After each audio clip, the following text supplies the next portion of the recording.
Imagine a wealthy lawyer who collapses in court, sells his Ferrari, and vanishes into the Himalayas. What did he find in a hidden village of roses? A sumo wrestler in a lighthouse? It sounds absurd, but what if this strange fable holds the secret to eternal youth and happiness? Can you really master your mind by thinking like a gardener? Are you ready to empty your cup and learn the 7 timeless virtues of enlightened living? This narrative explores The Monk Who Sold His Ferrari by Sharma. It follows Julian Mantle, a high-powered attorney who suffers a heart attack and abandons his lavish lifestyle to seek wisdom in India. Guided by the Sages of Sivana, Julian discovers a mystical system for revitalizing the mind, body, and soul. Through a fable involving a lighthouse, a sumo wrestler, and a path of diamonds, the story outlines practical techniques for self-discipline, time management, and finding one's purpose. It is a guide to replacing stress with serenity and living a life of destiny. Ready to go deeper? Here's the extended summary of The Monk Who Sold His Ferrari. Julian Mantle was a legal superstar. To the outside world, he had everything: a 7-figure income, a mansion, a private jet, and a bright red Ferrari parked in the driveway. He was driven by an unconquerable will to win, a man who believed he could master his own fate. But beneath the dazzling exterior of Italian suits and courtroom victories, Julian was crumbling. His hunger for prestige and wealth had become an obsession. He worked 18-hour days, sacrificing his health, his marriage, and his peace of mind. By the age of 53, he looked like an old man, overweight, exhausted, and spiritually empty. The passion he once held for the law had dissolved into cynicism. Then, in a packed courtroom, the inevitable happened. Julian collapsed from a massive heart attack. That moment was a brutal wake-up call. It forced him to confront a terrifying reality. His high-pressure life was killing him. In a move that shocked his colleagues, Julian decided to walk away. He didn't just retire, he vanished. He sold his mansion, his plane, and his beloved Ferrari, severing all ties with his old life to embark on a solitary odyssey to India. He was looking for answers, hoping to find a way to fill the void inside him. 3 years passed. His former associate John had taken over Julian's heavy workload and was beginning to feel the same creeping exhaustion. Then, one day, a mysterious visitor appeared at John's office. The man radiated vitality and peace, his face unlined and glowing with health. John was stunned to realize this youthful, energetic figure was Julian Mantle. The transformation was miraculous. The sickly, stressed lawyer was gone, replaced by a man who exuded serenity. Julian sat down to explain his journey. He spoke of traveling through the villages of India, reconnecting with the simplicity of life. But his search for deeper wisdom eventually led him to the Himalayas. There, he heard whispers of a mystical band of monks known as the Great Sages of Sivana. These sages were rumored to possess the secrets to radiant health and lasting happiness. Despite warnings about the treacherous terrain, Julian climbed into the mountains, guided by his intuition. High in the peaks, he encountered Yogi Raman, one of the sages. Raman saw Julian's desperation and agreed to take him to their hidden sanctuary, a village made entirely of roses, tucked away in a lush, protected valley. But there was a condition. Raman made Julian promise that once he learned their timeless truths, he would return to the West and share this wisdom with others. Julian agreed. For weeks, he lived among the sages, adopting their simple diet and learning their disciplines. He discovered that by mastering his mind and caring for his body, he could reverse the aging process and awaken a treasure trove of potential. He felt his spirit heal and his energy return. Now, sitting in John's office, Julian was ready to fulfill his promise. He had returned not as a lawyer, but as a teacher, ready to share the principles that had saved his life. Despite the undeniable physical evidence sitting before him, Julian's smooth face and boundless energy, the narrator felt a wave of skepticism. It all sounded too mystical for a pragmatic lawyer. Julian, sensing this resistance, picked up a teacup and began to pour. He didn't stop when it was full. Tea spilled over the rim, into the saucer, and onto the expensive carpet. When the narrator shouted for him to stop, Julian smiled gently. He explained that, like the cup, the narrator was full of his own preconceived ideas and cynicism. To learn anything new, he first had to empty his cup. With the ground rules set, Julian introduced the heart of the Sivanan system. He asked for a commitment, 1 month of applying these strategies with conviction. He framed it as a bargain, 672 hours of inner work to profoundly improve every remaining moment of life. Then, he began with a fable, a strange mystical story that held the 7 timeless virtues of enlightened living. He asked the narrator to visualize a lush green garden. In the center stands a magnificent red lighthouse. Suddenly, a 9-foot-tall Japanese sumo wrestler walks out of the lighthouse. He is naked, except for a pink wire cable covering his modesty. He finds a shiny gold stopwatch, slips, and falls unconscious. When he wakes, he smells the fragrance of yellow roses and discovers a path of diamonds leading to eternal bliss.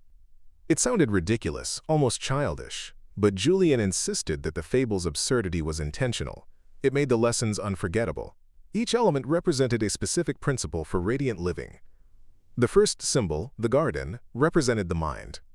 Just as a gardener cultivates fertile soil, you must cultivate your mind. If you nurture it, it blossoms beyond expectation. But if you allow the weeds of worry, anxiety, and fear to take root, peace becomes impossible. Julian explained that most people suffer from impoverished thinking. The average person thinks about 60,000 thoughts a day, but 95% of them are the same repetitive negative loops they ran yesterday. To live fully, you must stand guard at the gate of your garden, allowing only the highest quality information to enter. This discipline is vital because there is no such thing as objective reality. There is only your interpretation of it. Julian shared the story of Malika Chand, a teacher whose school burned to the ground. While others saw a tragedy, she saw an opportunity to build something better. By controlling her perception, she transformed a disaster into a gift. This is the essence of the first virtue. Mind management is the essence of life management. All success on the outside begins with success on the inside. To illustrate the magnitude of this inner potential, Julian pulled a small, worn card from his robe. It bore a quotation from the Indian philosopher Patanjali, words that had guided him through his own transformation. He read aloud, his voice steady and resonant. When you are inspired by some great purpose, some extraordinary project, all your thoughts break their bonds. Your mind transcends limitations. Your consciousness expands in every direction, and you find yourself in a new, great, and wonderful world. Dormant forces, faculties, and talents become alive, and you discover yourself to be a greater person by far than you ever dreamed yourself to be. This, Julian emphasized, is the payoff of mental mastery. But the mind is like a muscle. If you do not use it, you lose it. Just as you would train your body to build physical strength, you must train your mind to build mental resilience. Most people let their attention scatter like diffuse sunlight. Julian offered a riddle about a magnifying glass.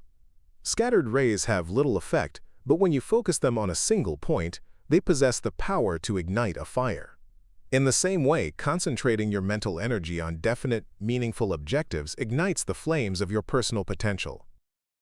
To achieve this level of focus, Julian introduced a series of practical techniques used by the Sages of Sivana. The first is known as the heart of the rose. It is deceptively simple but profoundly effective. You must find a silent place and a fresh rose. For 20 minutes, you simply stare at the center of the flower, focusing entirely on its color, texture, and design. At first, your mind will wander. Unruly thoughts will intrude. This is natural, but each time your attention drifts, you must gently return it to the rose. This practice is not just about looking at a flower. It is about disciplining the mind to remain still. By controlling your attention, you eventually control your life. However, even a disciplined mind faces the intrusion of worry. For this, Julian taught the method of opposition thinking. The premise is straightforward. The human mind can only hold one thought at a time. It cannot be both positive and negative simultaneously. Therefore, when a negative thought occupies your mental space, you must not fight it with willpower alone. Instead, replace it immediately with an uplifting one. Think of your mind as a slide projector. If you dislike the image on the screen, you simply change the slide. By consistently substituting fear with courage or anger with compassion, you starve the negative thoughts of energy until they wither away. Finally, Julian spoke of the secret of the lake, a metaphor for the power of visualization. The sages would rise early and sit by the stillness of an aqua-blue lake, using the water as a screen to envision their dreams. They understood that everything is created twice, first in the mind and then in reality. By vividly imagining yourself as the person you wish to be, whether a strong leader, a loving parent, or a fearless creator, you imprint that image onto your subconscious. This is not mere daydreaming. It is the active blueprinting of your future. Through these practices, one cultivates what Julian called true nobility. In a world obsessed with status, he clarified that nobility has nothing to do with being superior to your fellow man. True nobility is being superior to your former self. It is about running your own race, unconcerned with the judgment of others, and dedicating your energy to a purpose that serves something greater than your own ego. When you live with this clarity, fatigue vanishes, replaced by a boundless reservoir of energy and enthusiasm. Julian explained that most fatigue is merely a creation of the mind, a mental weight that burdens those who live without direction. When you are engaged in something that truly interests you, tiredness disappears, replaced by a sense of vitality. This boundless energy comes from living in the present and focusing on a clear objective. This brings us to the lighthouse in Yogi Raman's Fable. Just as a lighthouse guides ships to safety through rough waters, the lighthouse in the story symbolizes the power of perspective and direction. The sages believed that the purpose of life is a life of purpose. In Sanskrit, this is known as dharma. Dharma implies that every human being has a heroic mission, a unique set of gifts and talents waiting to be discovered.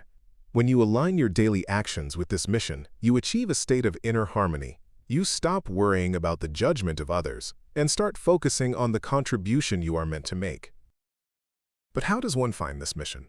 Julian shared a memorable lesson involving archery to illustrate the necessity of clear objectives. Yogi Raman once asked a student to hit a target with a bow and arrow while blindfolded. Naturally, the student missed by a wide margin. The lesson was simple yet profound. You will never be able to hit a target that you cannot see. To fulfill your destiny, you must first define it. You must know exactly what you want, physically, materially, and spiritually. This requires the courage to look inward and the discipline to write down your goals. Julian described a dream book, a journal where you record your desires and objectives. By writing them down, you send a signal to your subconscious mind that these thoughts are paramount, turning your mind into a guided missile seeking opportunities to realize them. This journal serves as a mirror, helping you understand your strengths, weaknesses, and true ambitions. To turn these written dreams into reality, the sages developed a 5-step method. First, form a clear mental image of the outcome. If you want to be fit, visualize the end result vividly.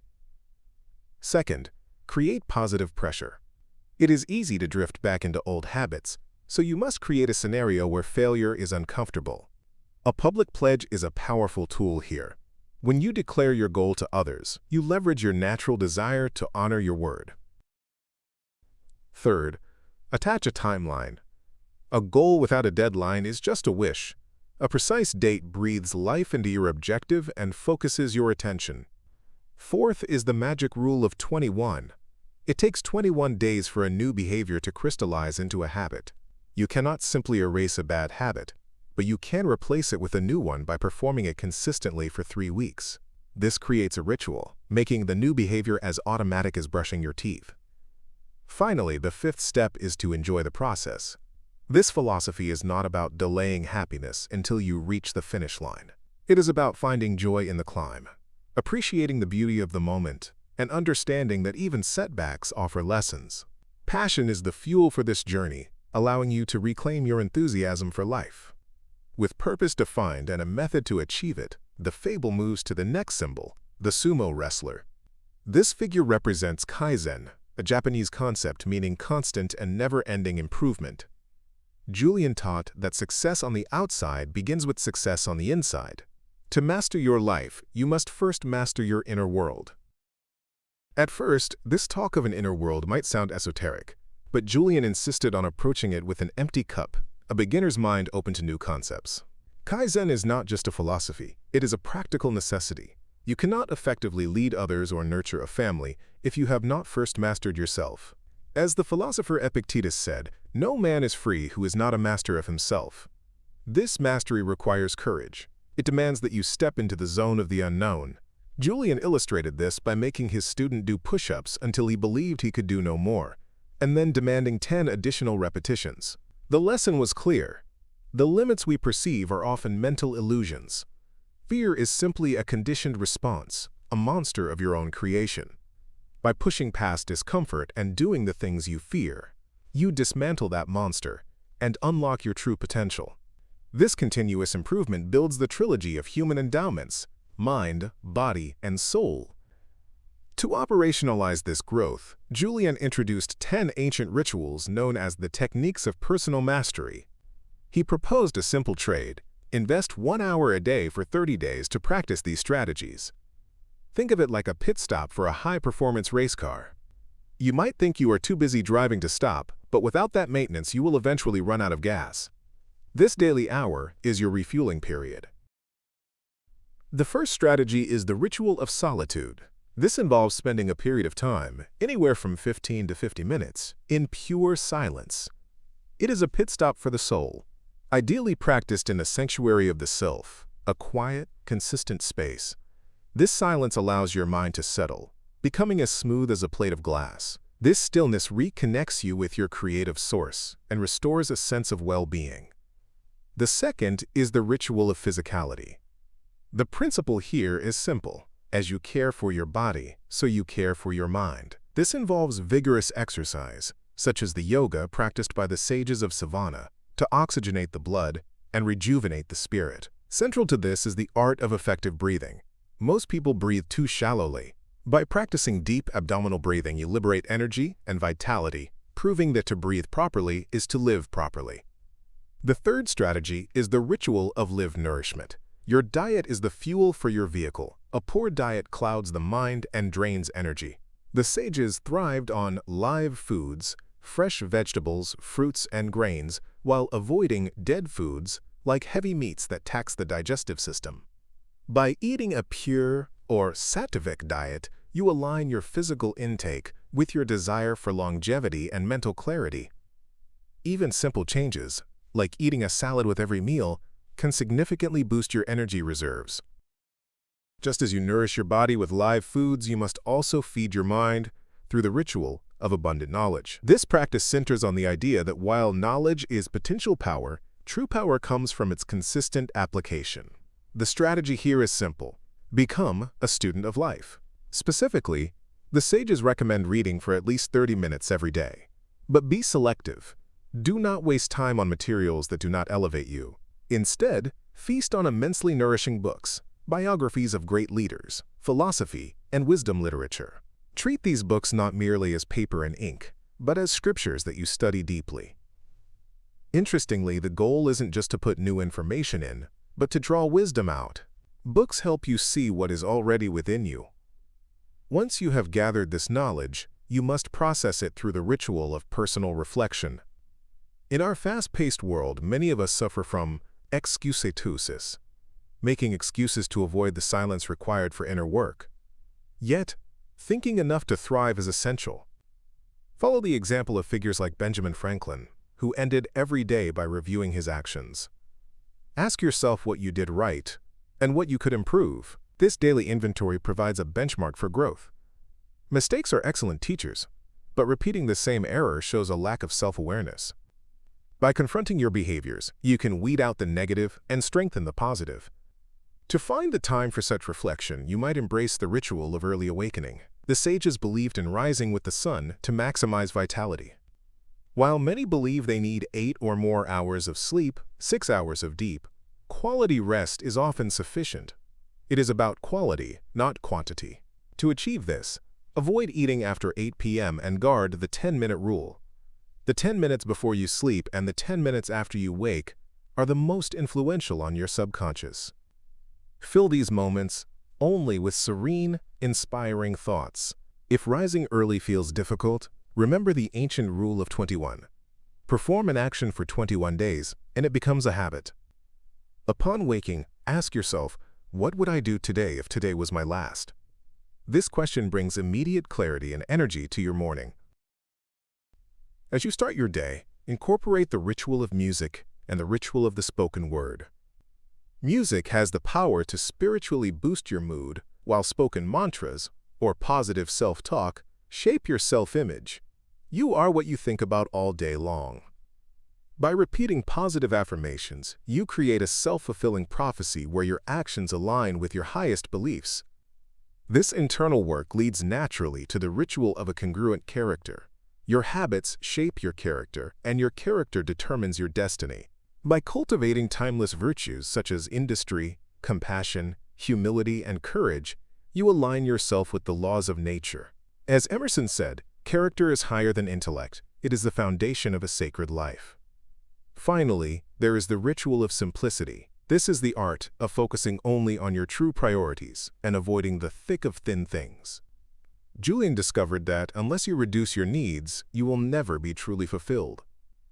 This does not mean you shouldn't strive for your dreams, but you must not tie your happiness to some elusive future achievement. By clearing the clutter, whether it is excessive possessions, toxic relationships, or constant digital interruptions, you create space for a peaceful, rewarding existence. Julian was careful to clarify that this return to simplicity does not contradict the pursuit of achievement. It is a mistake to think you must choose between a simple life and a successful one. The danger lies not in having dreams, but in delaying your happiness until you reach some elusive pot of gold. He spoke from experience, recalling his own days as a millionaire lawyer, relentlessly chasing an arbitrary financial target. That greed led only to dissatisfaction and a bleeding ulcer. He learned that while you should strive for your goals, you must never mortgage your current happiness for a future that may never arrive. True life change, he explained, can happen in the blink of an eye the moment you deeply commit to it. This commitment connects you to a larger reality. Julian taught that we are all part of the soul of the universe. When you nourish your own mind and spirit, you are actually contributing to the universal good. But to walk this path requires the courage to face the unknown. Many people fear failure, yet Julian insisted that failure is nothing more than the lack of courage to try. He shared the fable of the giant and the garden to illustrate this. An angry giant banned children from his garden, and as a result his domain was trapped in perpetual winter. Spring only returned when the children bravely climbed the wall and the giant opened his heart. In the same way, your life will bloom only when you have the bravery to pursue your own magical garden. This brings us to the next symbol in Yogi Raman's Fable, the pink wire cable worn by the sumo wrestler. This cable represents the power of discipline. Consider how a wire cable is made. It consists of many thin, tiny wires. Individually, each wire is weak and easily broken. But when many are twisted together, they form a cable stronger than iron. This is the nature of self-discipline.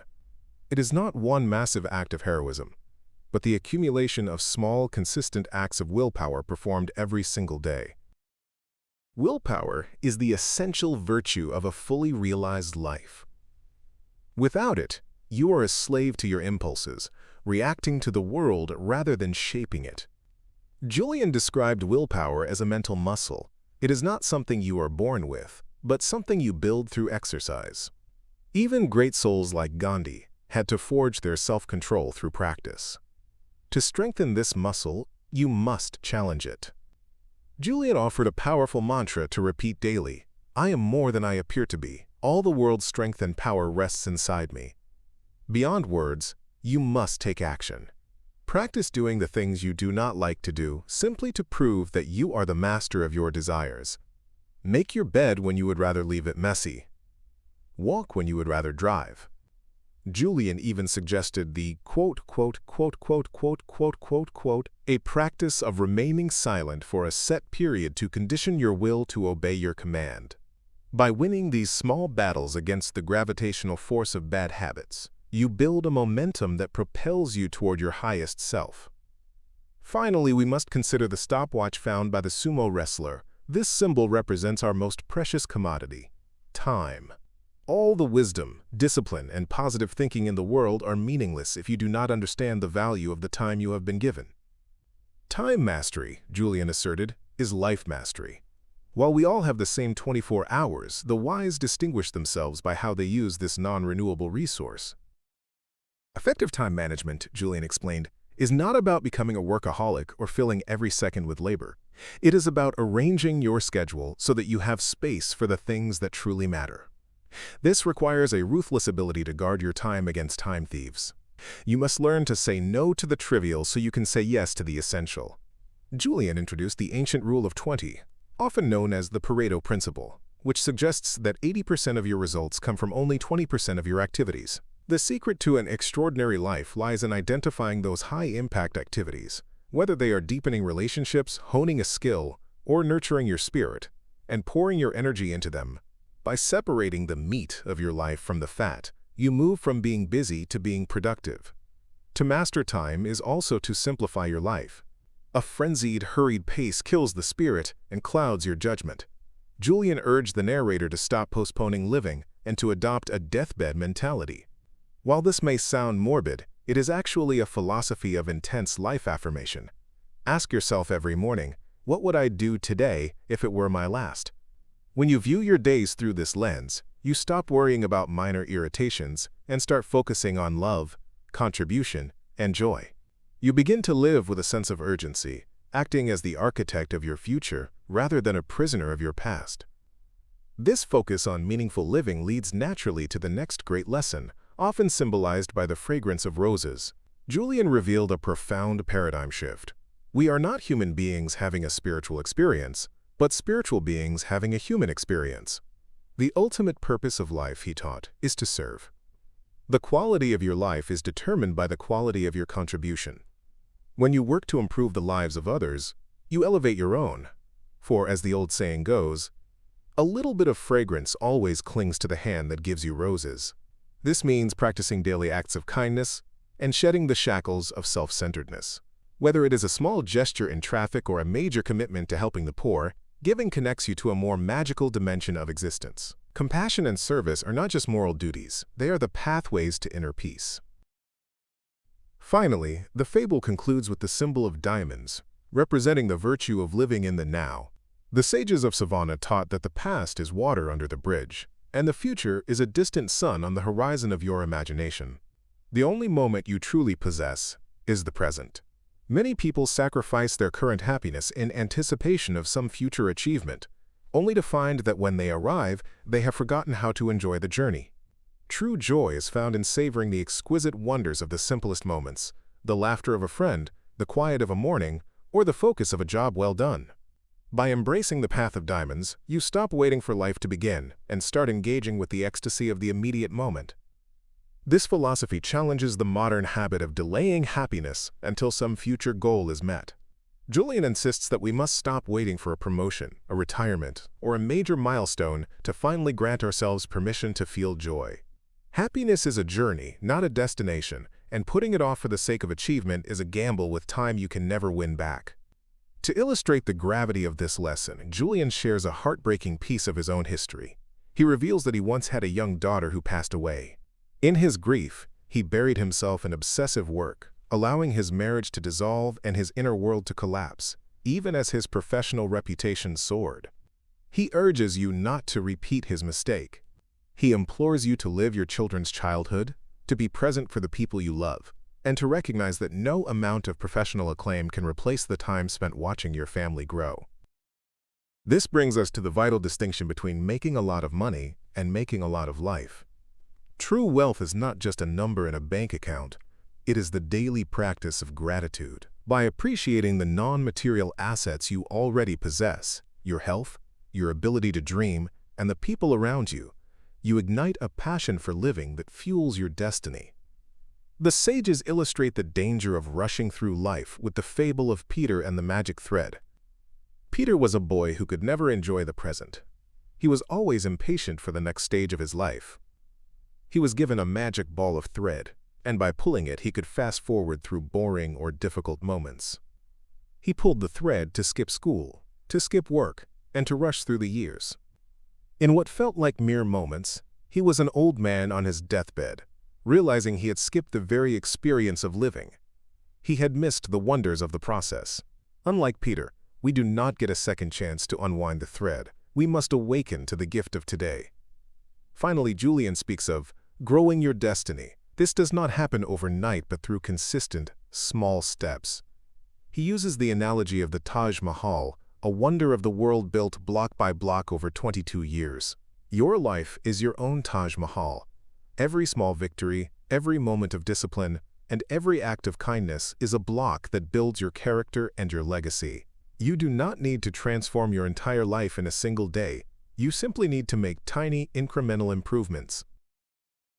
As the lessons conclude, the narrator pledges to carry this wisdom back to the world, fulfilling the promise made to the sages. Julian leaves us with a final, empowering thought. Do not fear the past or worry about the future. For what lies behind you and what lies in front of you matters little when compared to what lies within you.